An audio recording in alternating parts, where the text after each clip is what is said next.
be able to perhaps choose the right person to answer that question. And if we run out of time, we'll then be able to use those questions and get back to you with some answers so that you don't feel as if your question's gone unanswered. So if we have 50 questions, obviously we won't have time, but we'll be able to come back to you. So without any further ado, I would like to hand you over to Arjun, our policy executive at the Chamber of Commerce, and he's just going to run through a couple of the findings of our report, and then we'll go on to our speakers. Arjun, over to you. Hi everyone, thanks for that introduction, Robert. So I will be going through the presentation in terms of the report findings. Lisa, if I just share my screen, can everyone see that? Yeah, okay, that's great. 2 seconds. So yeah, so the employment report in partnership with the DRP Group and Hewett Recruitment. So as you can see, this is a background of the report. In total, 260 businesses across the 2 counties had filled in the report. All the responses were collected online. As you can see, I've compiled a kind of chart to look at the top 3 sectors that filled in the report. These were manufacturing, professional services, including financial, legal, and IT and cybersecurity. And then as you go down the list, obviously you can see the different industries that filled in the report, i.e. construction and property, public and voluntary sector, tourism, hospitality.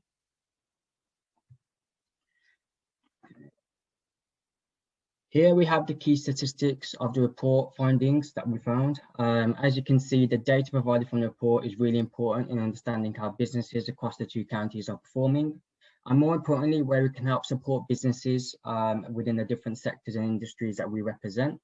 One key statistic I think is really important within the report is that 42% of businesses said that the job retention scheme had prevented the need for redundancies. This is really important as we continue to lobby to government to extend the support for businesses as we start to reopen the economy in the near future. Moving on, impact of COVID-19 on recruitment. The report identified 2 leading recruitment challenges faced throughout the pandemic. Candidates were not possessing the right skills as being highlighted within the report, and also companies feeling that they do not have access to a pool of candidates. Now, this is really significant for a number of reasons in terms of identifying where we can help recruitment companies kind of target specific policy ideas and targets to help reach that match skills in terms of the correct labour pool.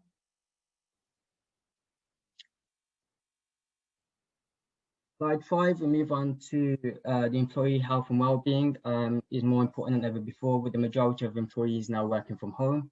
The report has identified how companies are now implementing mental health awareness programs and team activities over Zoom to help boost morale. Here on your screen, as you can see, there are a few quotes from a few companies that we've taken from our report, just to identify what they've done to help boost morale within their organisation.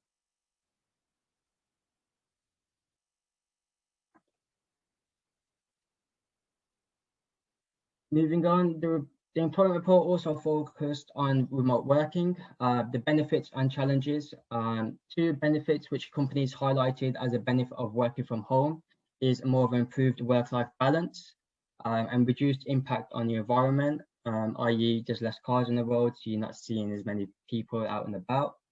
And also the work-life balance in terms of people, working that flexibility of, if they've got children, they're able to drop off their kids and still be able to work from home effectively.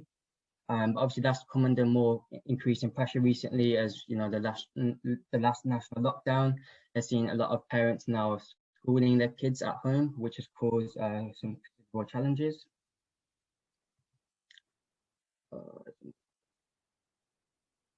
And as we move forward, we are now looking into obviously the future of work. The future of work seems to be the most current topic at the moment, which many businesses and employees are trying to work out post COVID-19.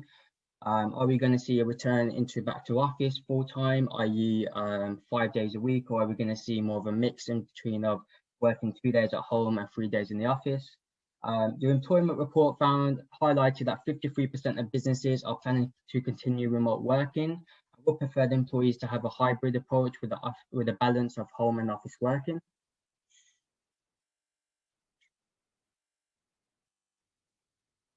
Thank you for listening, and do you have any questions? Thank you, Arjun. That's great summary there of some of the findings of the report. Obviously, for everybody, the report is live. We have the report, but equally it is on the Chamber website, ready there for everybody to have a look at. Interesting discussions there with regards to the challenges that everybody is facing with their employees, and with everything that is happening daily. The challenges change, and equally every positive move that is happening, we have a new challenge perhaps. So interesting statistics there, interesting findings, and I hope that you've all had the opportunity either before today or as a result of today to go and have a look at that report, and to be able to perhaps use it in your businesses and your organizations and see if it can contribute to what happens there. So without any further ado, what I'd like to do now is hand over to our first speaker, Richard from the EBC Group. And Richard is going to be talking to us this morning with regards to really the investment and the importance of investment in tech, the security of our people, the security of our information while they're perhaps in their new workplaces that they've become adapted to. So Richard, I'm going to hand over to you, and thank you very much for being one of our speakers this morning. Yeah, thank you, Robert. Good morning, all. The focus for me this morning is to talk twofold, really, challenges that we had in first lockdown and where we are today, and really a bit about security as well, and that's obviously IT security and cyber security. So talking about the employment reports, what challenges we had initially is everybody was sent home. We had in EBC, we went around about sort of like 8 times as many calls for the first 3 or 4 weeks of lockdown. So our help desk got absolutely hit. We had everybody, I think I was answering it at one stage, just to actually give support that people didn't have the technology at home, didn't have obviously the right Wi-Fi or connectivity. So we had lots and lots of challenges. I think that everybody can reflect on that. So it seems to be with the report, there was a lot of challenges initially at home. I believe today it's a lot better. So 66% of businesses experience obviously technology issues. We do believe a lot of that was around connectivity. 44% of people said they had poor connectivity. We've been working with one of our major suppliers, which is BT, where we have tried to put in better connectivity, some more business grade connections, and also using obviously 4G and 5G. So that's really where we felt, and the survey says the challenges were that people working from home and didn't have the right connectivity. So we all know dropouts on Zoom calls and Teams calls. If you can't speak or you're delayed slightly, that was one of the challenges. So we also saw a huge 75% adoption of new technology like Zoom and Teams. What was really interesting is Teams, really they went from 25 million users to about 75 million users within around about 3 or 4 weeks. So it was just phenomenal. I actually do think that Microsoft, Mr. Bill Gates, might have had something to do with the WHO and maybe help the virus spread very, very quickly, because it's just phenomenal to see how many people actually jumped on those sort of that technology. Another key area was collaborative workspace, because I think as soon as people worked at home, how were they going to do file sharing? You know, how are they going to sort of do any collaborative workspace from a point of view of just communicating in teams?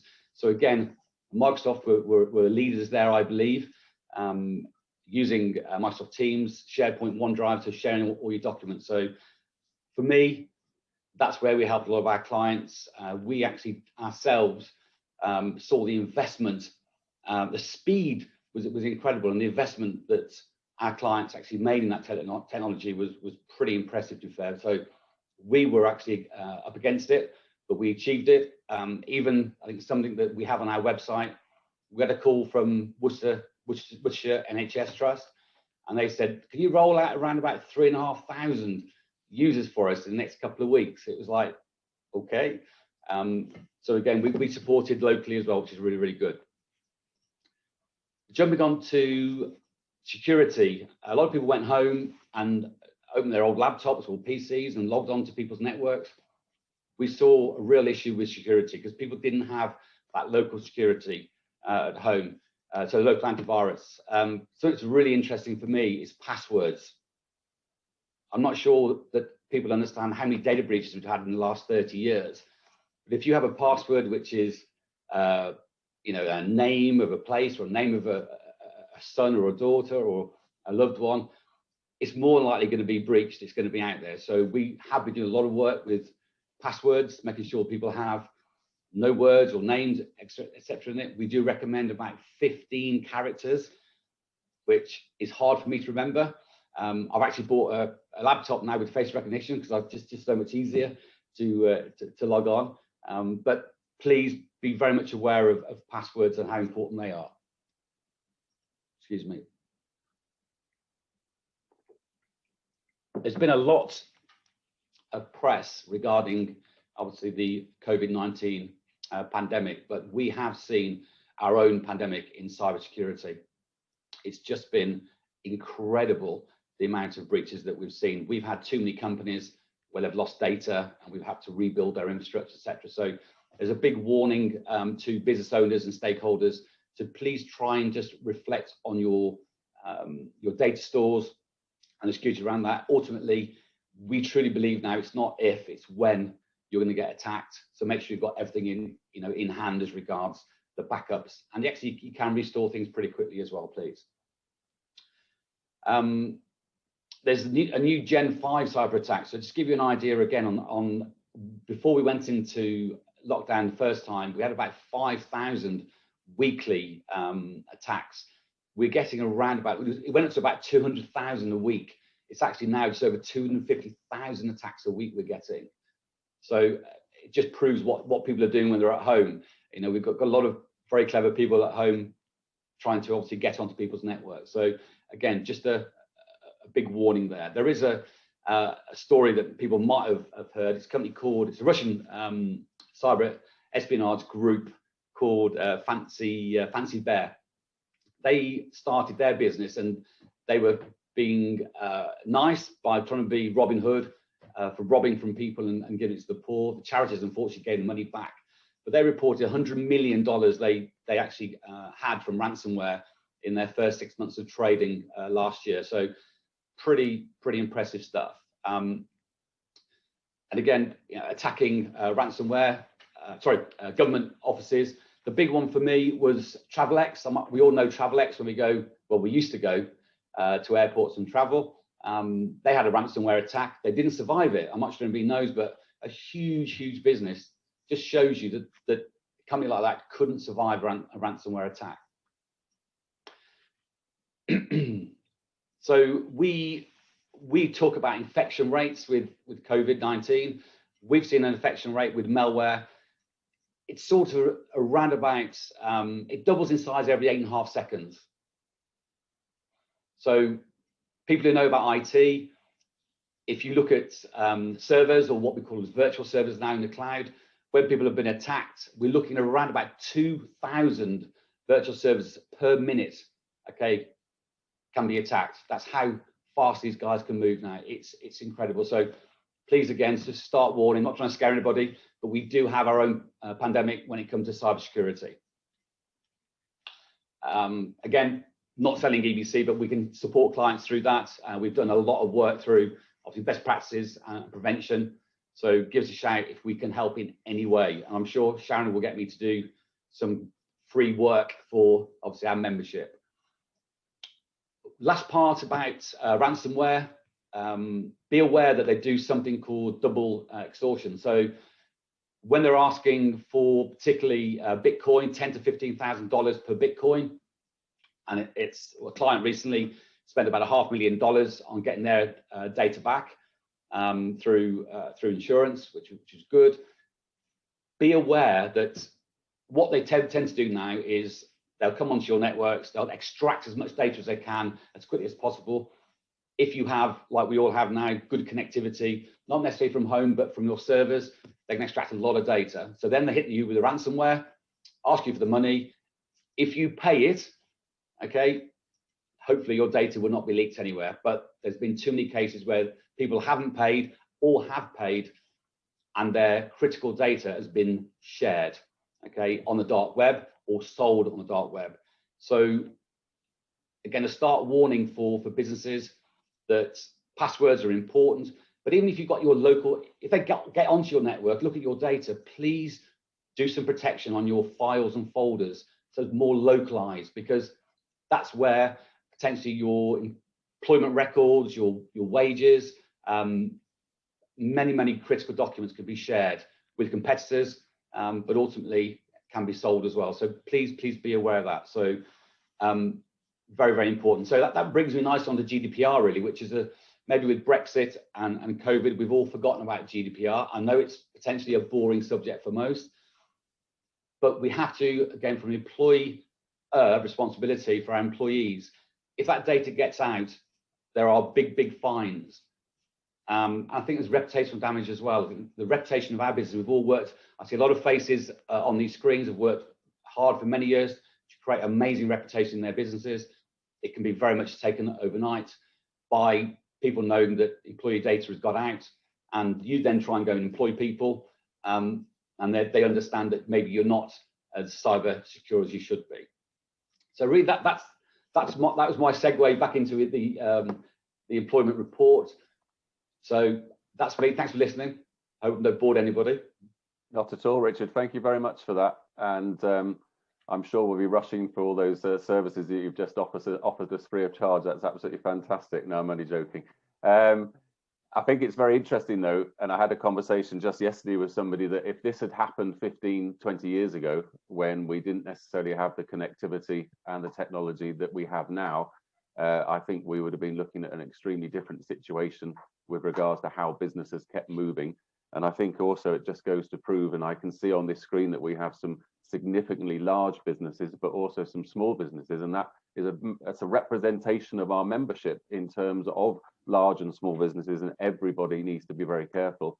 And equally, so much noise was made about GDPR 18 months ago, and we were so compliant that it's very easy to slip into something that perhaps you don't even know you're getting into, and well worth it. So I think everybody has probably taken down a few ideas there.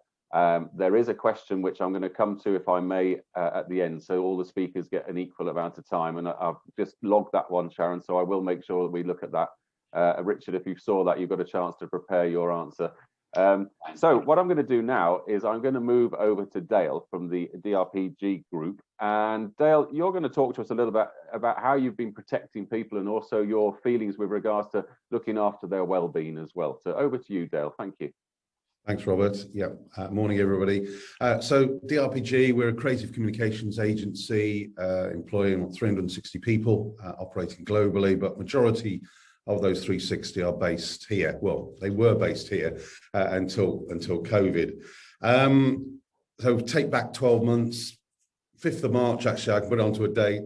It's when majority of our business, say 60% of our business, is around live events, exhibitions. And the 5th of March last year, we had a big event at the NEC, 5,000 delegates, all the lorries on the M42, and we had the call from the client saying, we're pulling it. We can't run it, too much of risk. And it was like a pack of cards from that moment in time. We saw all of our live events cancelled, and we've got no live events planned going into the future. Now, over 200 of our people are focused around putting on live events. So instantly, we had a lot of worried people and could see the way this was going. So first thing we always do is get our team together in times of crisis. I've been through more recessions than I'd like to care to admit to. So you start to learn some rules of engagement, I suppose, for these times. And that is, for me, it's get the team together. Lay the cards on the line, warts and all, this is the problem we face, and let's face it together.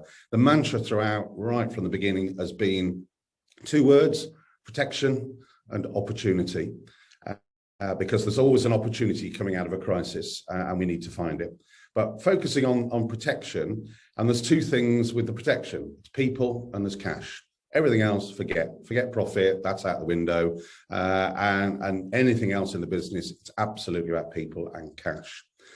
So we had a lot of people starting to work from home, and it was like an exodus out of the building, people taking their monitors and their cables and their mouses and computers, and off they went. Fortunately, the year before, IT convinced me to spend an awful lot of money in Office 365. And I nearly didn't, because this is an enormous amount of investment, but thank goodness we did. And just picking up what Richard just said there, the level of calls went from 800 Teams calls a week to 17,000 in 1 week. It was absolutely astonishing, and we're in up at that level now all the way through.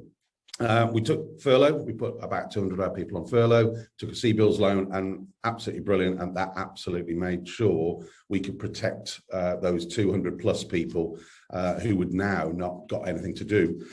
We also topped up their pay. So absolutely all the way through, even to this day, everybody's been on full pay, except early on, something else I'd learned many years ago is don't be afraid to have pay cuts and be open with the team.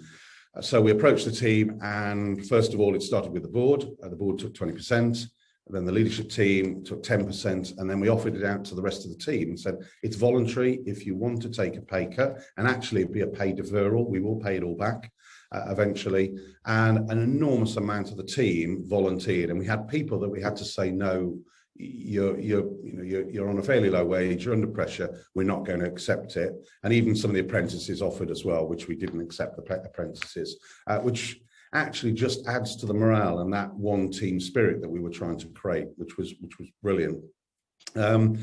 So it was now about, what do we do? How do we now replace all that work that's now disappeared? And we're never going to replace it all. In fact, we were 60% down last year on sales, but actually on GP, we're only 30% down. So obviously a lot of the team working together to cut costs, but also working together to promote marketing, so increase spend on marketing and look at new products. Now, our roots have been in video production for many years. So, and we've done virtual events for many years, but only around 4 or 5 a year. We're up to over 500 now since March, and over 1 million viewers. So we started to push out the promotion of our virtual events. And we did that before the lockdown. We did it mid-March. We were out there. And something else I've learned in the past is act quick. You won't get it right. Absolutely, you won't get it all right, but act really quick in a recession or a downturn. And I still don't believe this is actually a recession.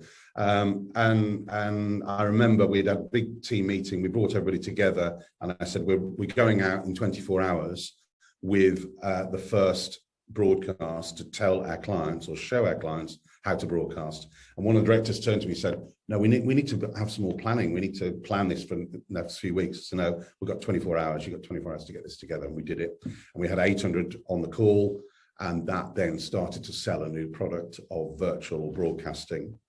But internally as well, in terms of the team communication was absolutely vital. So we used teams in the individual teams, and we encouraged the teams, and we showed the teams what to do. So they had their coffee mornings, their dance-a-thons, their yoga, and that's still going on to this day. And we said, and it was interesting with one team, a small team, only 6 in the team, so they're actually collaborating and communicating more now on Teams remotely than they ever did when they were in the office, because they come into the office, they make themselves a cup of coffee, head down, they were a design team, straight into the design there, and never talk to each other all day.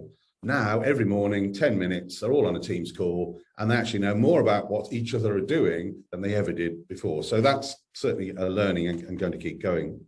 We switched our team meetings where we get everybody together to broadcast, and we switched it to a weekly meeting. And every week we would get the whole team together, all 350 plus, 60 plus, and just to lay it on the line. This is what's happening. We shared the cash flow with them. We shared the accounts. We shared what was going on. I say warts and all, positive and negative. We also ran on a Friday, and we only ran this until the summer last year, but we've done a few specials and we've got a few planned. It's our drip show, which is a fun show. Which got to start to get a little bit out of hand and a bit too ambitious. It was basically a Saturday night Anton Deck type show without Anton Deck, clearly. Lots of fun, lots of chaos, lots of people using the technology to take part in quizzes in get their partners involved, get the children involved. And that's really was a real positive to make that one team feeling. And that was the big thing for us, is put your departments to one side. We're not interested in departments. We're not interested in whether you're hitting targets anymore. We're just looking at one figure, one business, and are we working together? So that progressed all through last year. We redeployed a lot of people as we started to take people off furlough. So a lot of the events people started to learn about how to broadcast, and they were brilliant, absolutely brilliant in doing that. And it was a real team spirit, and still is, of we want to make this succeed. Throughout the year, we actually took on 65 new people last year, because the problem was, although we could redeploy, we still hadn't got enough skills in the digital area and in the production areas that we needed. So we still had to keep recruiting. And actually, since January the 4th this year, we've taken on another 16 people as well. So now we've got 11 studios running, and we've been progressing all the way through the summer. We're up to over 1 million viewers. But what we found mid to late last year was we were getting fatigue, Zoom fatigue or Teams fatigue, and I think we can all recognise that. And people were starting to get desperate to come back into work, because we were looking at flexible working, we were looking at remote working before COVID. And I suppose it's be careful what you wish for, because all of a sudden we've got the whole team. But now there was particularly the young team members were living at home with their parents in their bedroom, working, living there, and almost trapped. So we started to open up the building and allow people back in on a rota basis. And we're still doing to a degree, although in this current lockdown we've had to limit that again. And just that one day back in the office just helped them to get away and be in another environment. And that kept going all the way through. What we also encouraged was CSR projects. We planned to do them anyway. It was our 40th anniversary last year. We planned to do 40 projects. Clearly, some of them we couldn't do, but we actually did achieve the 40. And of course, those people on furlough could work for charitable and community efforts. So a lot of our people who are on furlough could actually take part in those. And we did an awful lot of charity work, from helping with PPE to doing the rainbows outside the hospital, to doing the big projection on the building. So that was brilliant as well, and all helped with that morale, because what I was very conscious of, this was going to look very unfair. We've got people who are working very long hours because they were experts in digital or video production, and they've got people who are doing nothing. And so we were starting to get rumours of, well, you know, they're sat at home on full pay and we're working all hours, God send. So we had to try and share it out. So the CSR projects are actually a good way of doing that, saying, well, okay, rather than sit at home, let's go and do a charity project. As we start to move into 2021 and how we're helping people, what we've done is we've got our mental health first aiders, who we'd had it before, but they're being trained now how to work remotely. We've got a consultancy which offer employee assistance program. That it's a free number. It's a little bit like the Samaritans, I suppose. Anybody can ring employees and talk about anything: financial worries, health worries, family worries. And also we keep checking in with the leadership team to keep checking in on their teams as well, to make sure that nobody is feeling isolated, and that's really important to us. So moving forward into this year, 2021, what we've set out for the year for the team is it's going to be a year of two halves, but we don't know where the halfway point is going to be. So it's much more of the same, although we're building and starting to work towards the future. And then we're going to get back on track in terms of our 3-year strategy. And at some point, and we're hoping before June, that will start to all kick back in.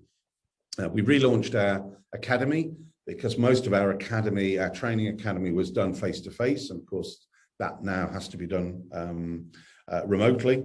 And we also, in the last week or so, launched our BS campaign. And it was actually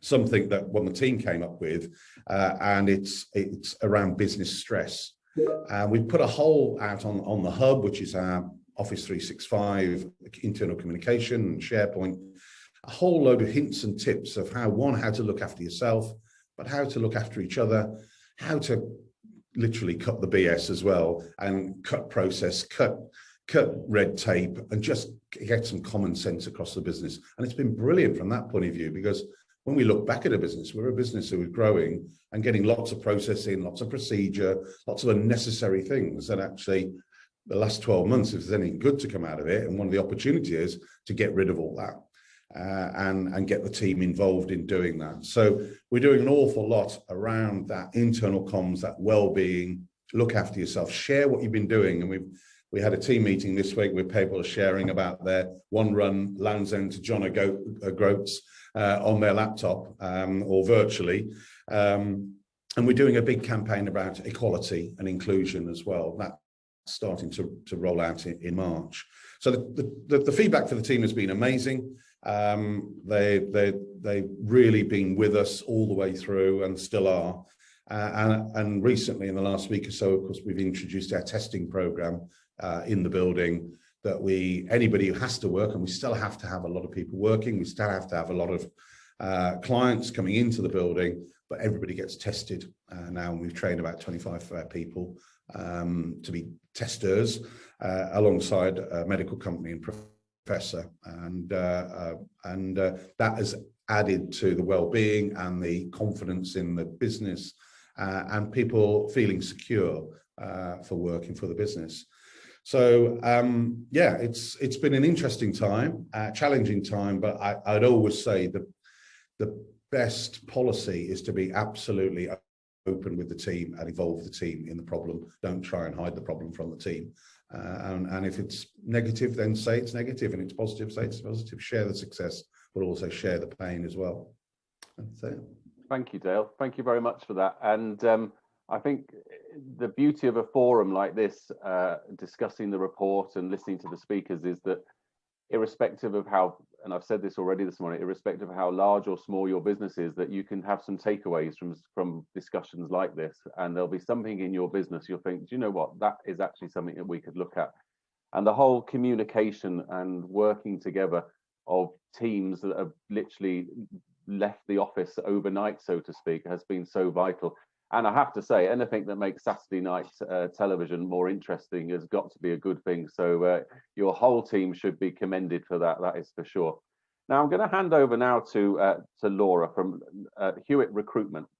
And Laura's going to be talking to us in terms of really what Hewett Recruitment see as far as the labour market is concerned, and how recruitment is in that labour market, how remote recruitment has been working, and also perhaps what's on the agenda for employers as we move forward into this year.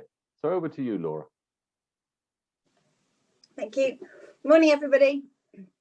So I thought it would be useful to kind of just give a bit of perspective on the information that we see in the report by putting it into the context of the national picture, as well as sharing just what we're seeing day to day at Hewett Recruitment in the market. So we receive a monthly report from our governing body, which is the REC, the Recruitment and Employment Confederation. And that compares our region, the Midlands, to other regions and also to the national picture as a whole.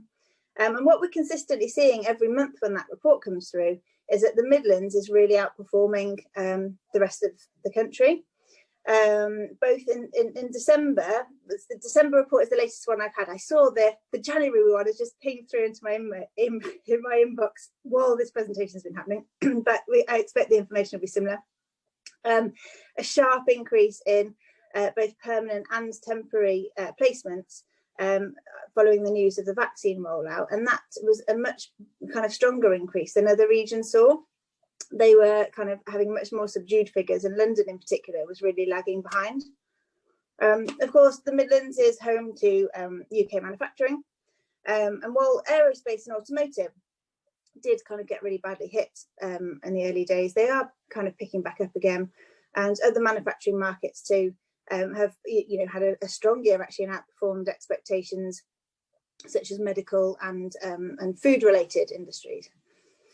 At Hewett Recruitment, we've seen an increase in demand for highly skilled IT and engineering professionals. You know, they're roles that we haven't seen made redundant at all.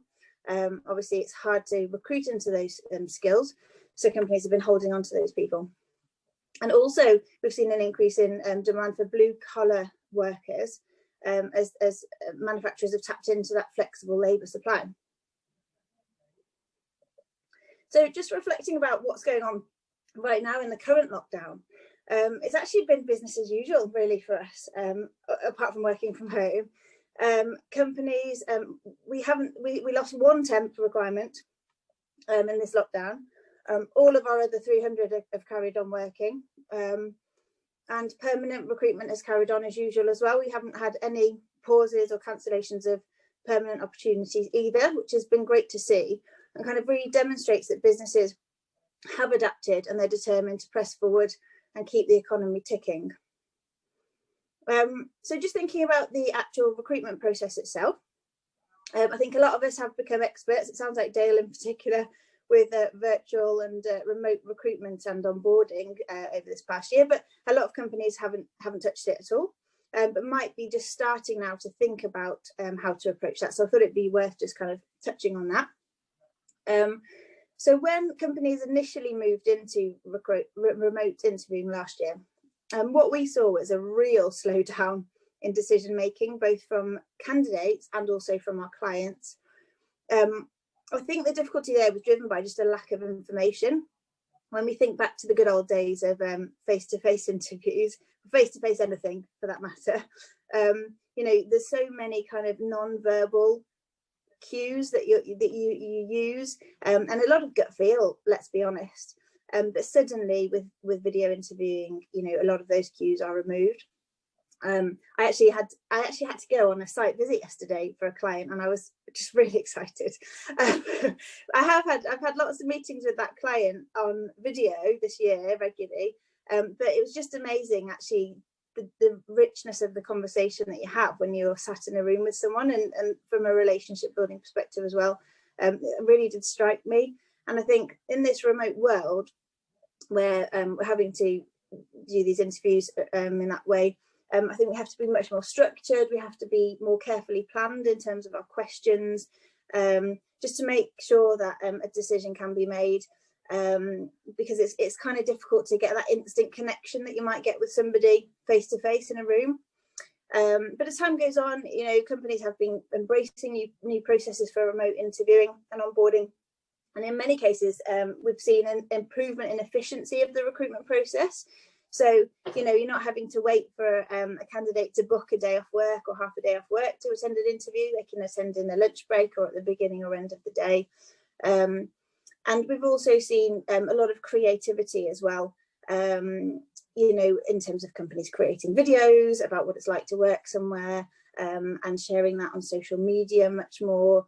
And also I have to say that what companies tend to do is kind of do the first stage and maybe second stage as a video, and then they're still doing kind of a final stage rubber stamp, just like a socially distanced meeting in the office, because, you know, just so both parties can be 100% confident that it's the right decision before they kind of sign on the line. And I know, you know, there are risks around that, but I think if it can be done in a sensible way, then it does really help make sure everyone's happy. So yeah, the great thing for any company starting to think about recruiting now, if they haven't been, is that there's a lot of best practice out there. Lots of companies have been doing it and are happy to share best practice. And of course, at Hewett Recruitment, we can help with that too. So looking ahead then, just, you know, what are companies talking about at the moment? What's on their agenda right now? So obviously the whole flexible working piece, which we at Hewett Recruitment have been, it feels like banging on about for years, that's finally coming into the fore, which is good to see actually, because it offers so many benefits. The other thing that's kind of on our mind and on some of our clients' mind is the impact of Brexit on labour supply, particularly at the kind of the blue collar end of the market.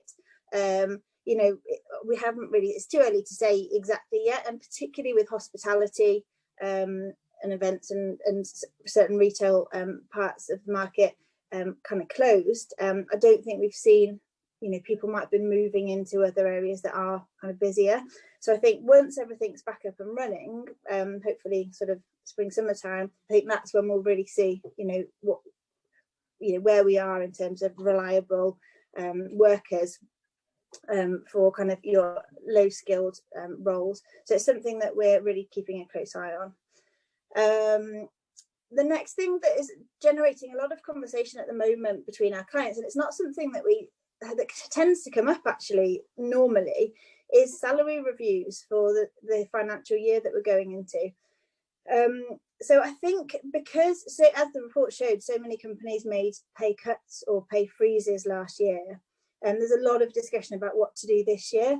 There's still so much uncertainty, companies aren't out of the woods, but what we're sort of hearing from clients is just a huge polarization between those who have had a cracking year and are definitely going to give a pay rise, those who have had a really tough year and it just won't be on the cards at all. But then so many companies kind of falling into that middle ground where they feel kind of really under pressure to give a pay rise because they want their employees to feel valued, and obviously to retain them for when they're going back to growth in the next few years, but kind of balancing that with the cost implications. So there's a lot of conversations going on about that at the moment. And then the final point is, as we're all talking about at the moment, is mental health and well-being. It's been an increasingly important topic over the last few years, but now it's right at the top of the agenda. Most people I've spoken to during this current lockdown are finding it particularly hard. But there's a real opportunity for companies to make a difference to employees, and in turn that will kind of breed loyalty and engagement for the long term. So just a couple of things that we're doing at Hewett to improve that. Zoom socials, as I think everyone else is. We had a quiz last night, which was quite nice, and we had a new starter actually a couple of weeks ago, and so it was kind of a poor chap. I haven't even met him apart from on video. We all kind of shared a funny fact about ourselves, just little things to try and get to know each other. We've introduced wellbeing hours that people can take to extend their lunch breaks if they want to get out when it's, if it's a nice day outside, get away from the screen. And finally, we've introduced Westfield Health, which is a benefit. It's a healthcare cash plan which you can get through chamber membership actually. Sharon mentioned it to us on a call a few months ago. It's really reasonably priced. I was surprised. And it offers things like free mental health support, counselling. There's a GP line. You can even get free physio, osteopath appointments. So it's all the things that are kind of right on your mind at the moment. It kind of really supports with. So I think there's a link to that on the chamber website if you're interested.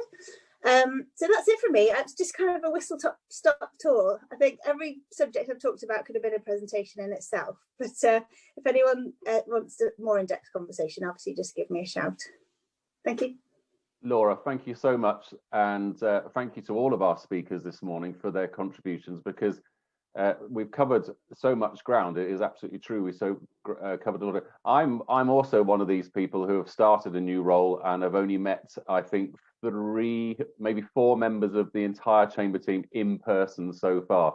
And it's going to be extraordinary the day that I do go to the office for the first time, because I'm going to have to try and recognise everybody's pictures off the screen, what they look like in real life. And you'll probably notice I've taken my glasses off now, because that's a problem with all this computer work that we're doing. And so people are going to wonder whether I'm the man with the glasses or the man without the glasses, and not to mention the lockdown hair problem.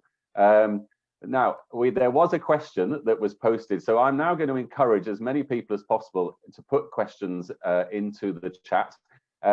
If you don't want to put it in the chat, you just want to ask out loud, then use the reaction button on there to put your hand up and I will come to you. But there was a question, and Richard, it was directed towards you, that I think this was all to do with perhaps takeaways that we could have this morning.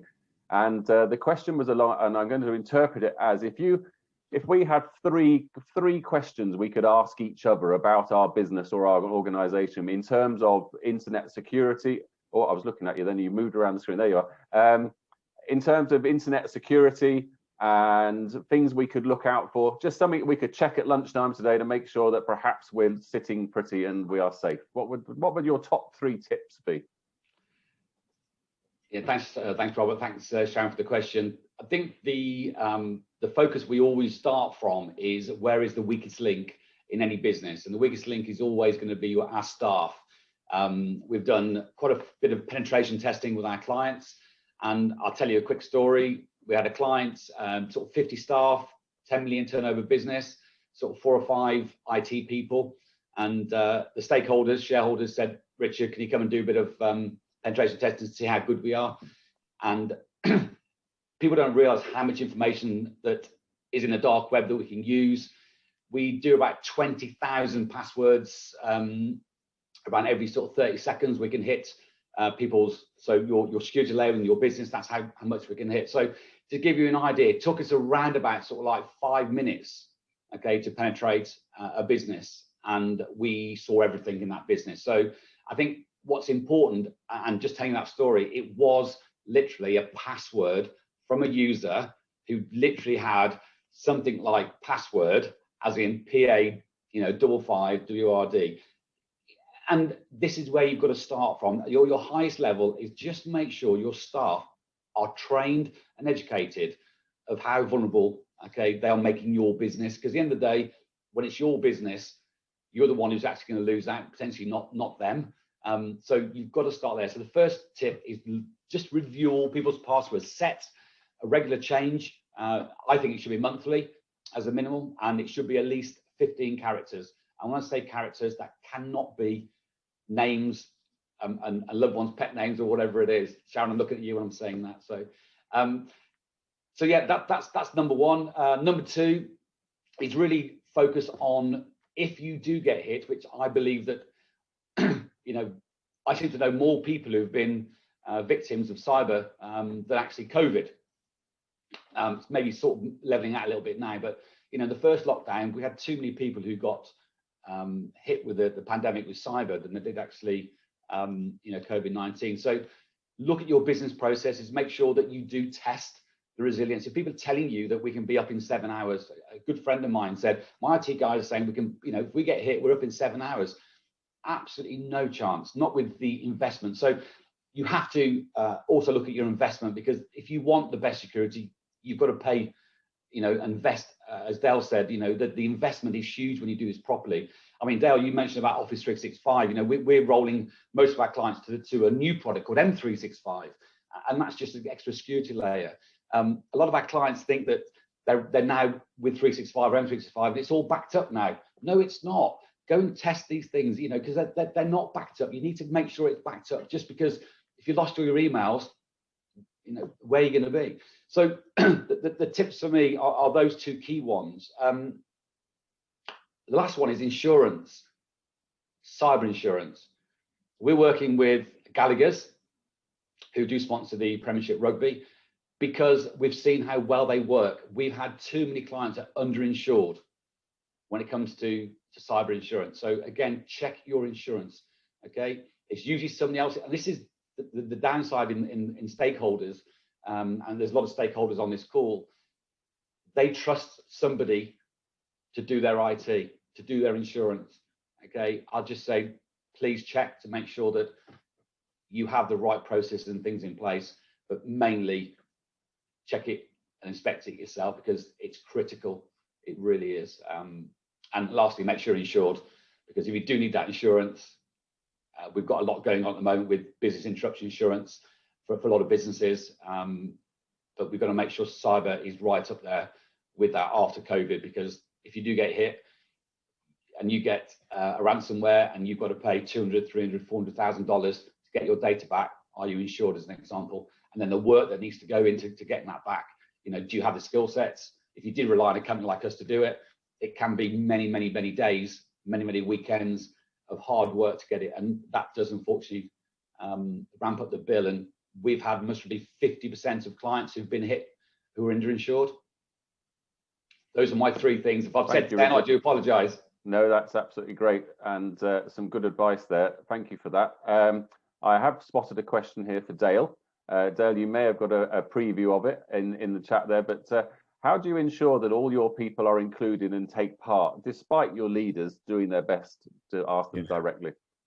Yeah, very good point, and something that we question all the time, because they need to take part, and we can monitor what they're seeing through the systems. So if they've logged on to a team meeting with the new systems, we can see who's doing what and what they're looking at.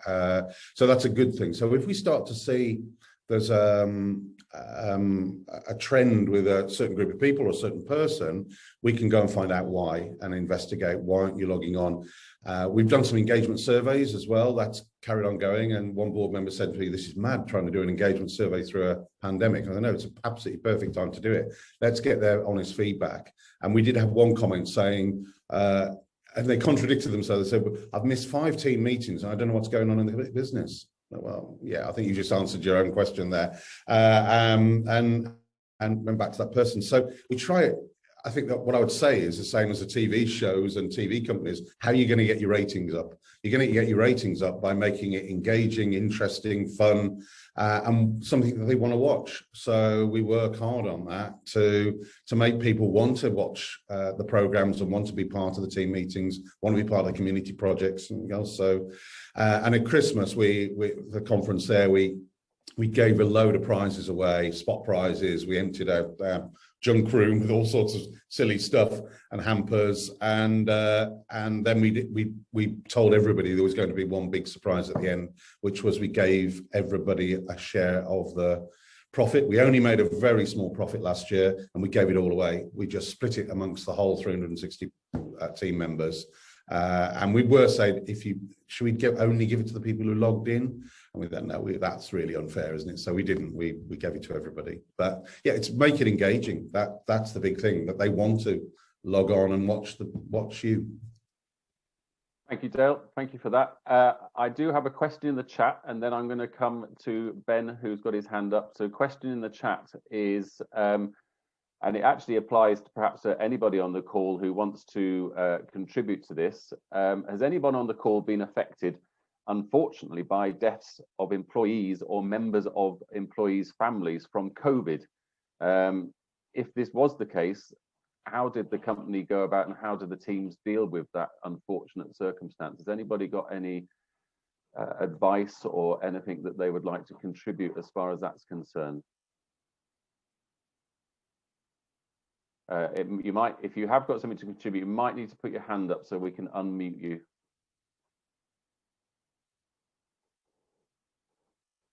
I think that's one we're going to take away. That's one that perhaps we can take away to, and people can have a think about that, and perhaps we can answer that offline. But Ben, Mr. President, I'm going to come to you, if I may. Thank you very much. Thanks, Robert. It was a quick one for Dale, actually, because kind of Laura picked up on how excited she was going to a client meeting yesterday.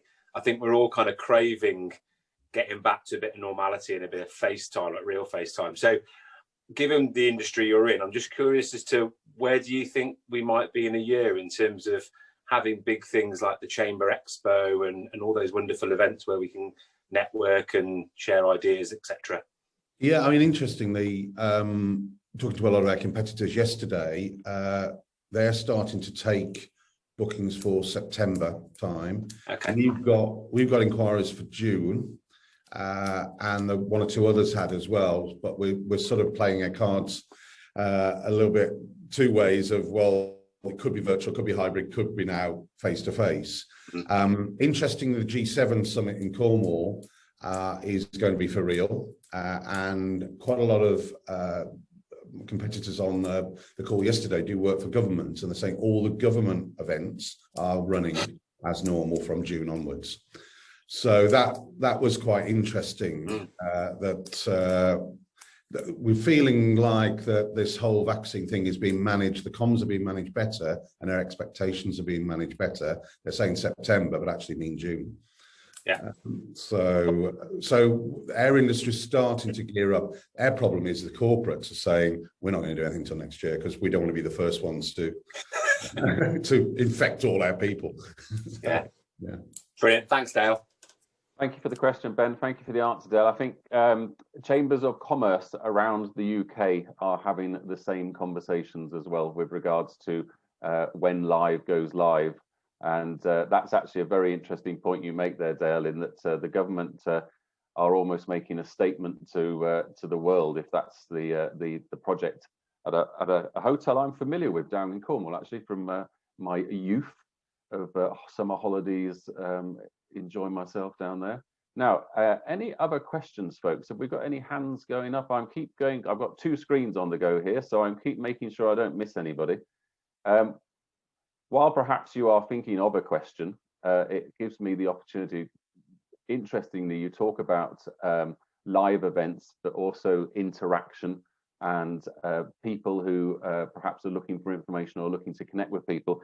And one of the things I would say, certainly with regards to chamber activities, is that there are events which are taking place covering all manner of subject matter. It's not just that we go down the finance line, or it's not just that we go down the human resource line. There are all sorts of events dealing with some of the challenges that we've got at the moment. And so rather than listing all of those, I would urge you to sporadically, perhaps every other day, just go onto the chamber website, go onto the events page, because they are all listed there, and you can literally click your way through to enter onto those. And many of those are free to non-members as well, so we can expand our network and you can expand your networks according to that. And what I'd really like to point out to you is that many of you will recall, and I remember exhibiting at these myself, that every March and every October we used to go down to Malvern and we used to have fantastic expos down there. Now, our Chamber of Commerce are collaborating with 5 chambers of commerce around the West Midlands to put on a virtual expo. And this is taking place week commencing the 22nd of March. So from the comfort of your whichever room you're sitting in at this very moment in time, over a 5-day period, you would be able to connect with people all across the West Midlands. The day to really remember is the Wednesday of that week, because that's our day.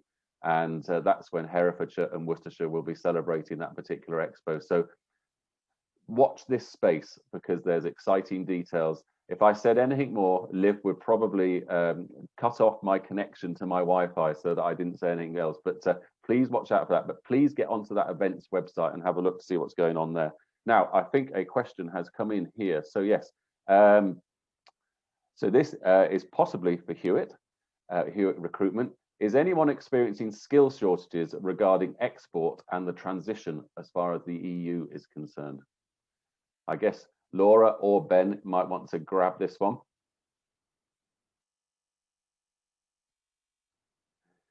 There's a standoff now to see who comes off mute first to answer this question. Do you know, I haven't seen much particularly on that. We've seen a lot of recruitment in kind of logistics type roles, but the good thing about those has been that they're kind of cross skills are quite transferable into that. So we've had some customs type roles where you needed experience kind of doing coordination or paperwork or you know, that kind of thing, and actually the companies have been offering training, so not particularly a shortage, but I think maybe because of the level of the roles that we've had on that particular subject.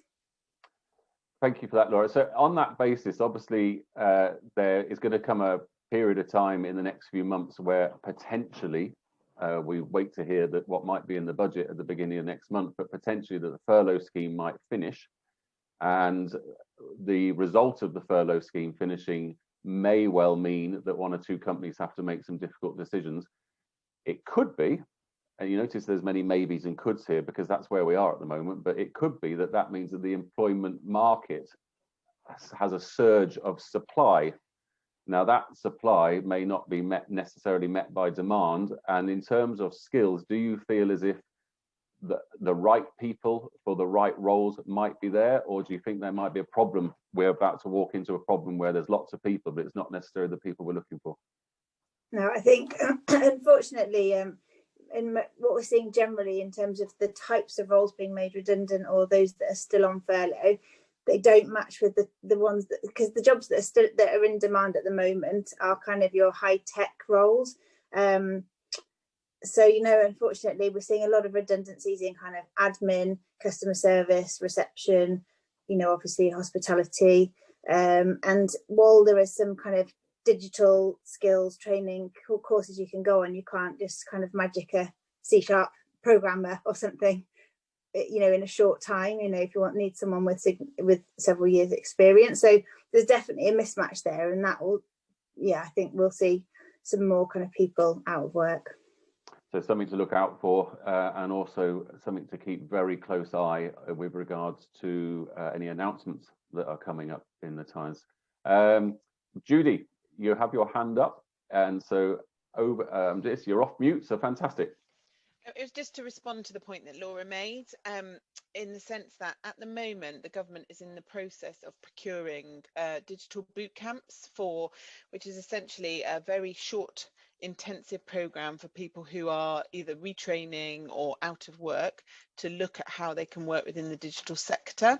The LEP is looking to support TDM, who are putting a bid in locally with that program. So if any organisation is particularly wanting to support that bid in terms of helping them think about how that curriculum is focused, or just add support in terms of potentially being able to interview candidates that come off that to meet the skills gaps within their business, if you get in touch, and obviously I can point you in the direction of TDM. It's a very short timeline. I kind of need support letters today, but anything that anyone could do, that'd be amazing. Thank you, Judy. Thank you for that. And if there is anybody on the call who is able to support Judy, then that would be absolutely fantastic. I'm looking around the screen now. I'm checking the chat to see if there are any hands going up or no. So we have spoken much about well-being, and so we're going to give you 20 minutes or 15 minutes you didn't think you were going to have this morning in your schedules, so you'll be able to go outside, get some fresh air, or make yourself a coffee. It's not quite time to have something stronger yet, I'm afraid, although it is Friday. So may I take this opportunity to say a huge thank you to the whole Chamber team for producing this report and for getting this morning's activities up and running. Thank you for that. Thank you to Hewett Recruitment and to the EBC Group for sponsoring the report, and additionally to Dale this morning for being a speaker, and obviously to Laura and to Richard, where have you gone? You're there somewhere. To Richard for being speakers today. It has been fantastic to be able to do that. So thank you so much for that. I'm going to just let Sharon come in here because the hand's gone up. That was a clap, not a hand. Oh, fair enough. That's very kind of you. Thank you very much. Thank you, though, there you are. To me. There you are. You see, everybody. That's appreciation for you as well, to add to your well-being 15 minutes that you're about to get. So a huge thank you to everybody for attending. Thank you for everybody sponsoring, speaking, and for running the event this morning. Enjoy the rest of your Friday. Have a good weekend, and above all, stay safe, and we'll see you soon.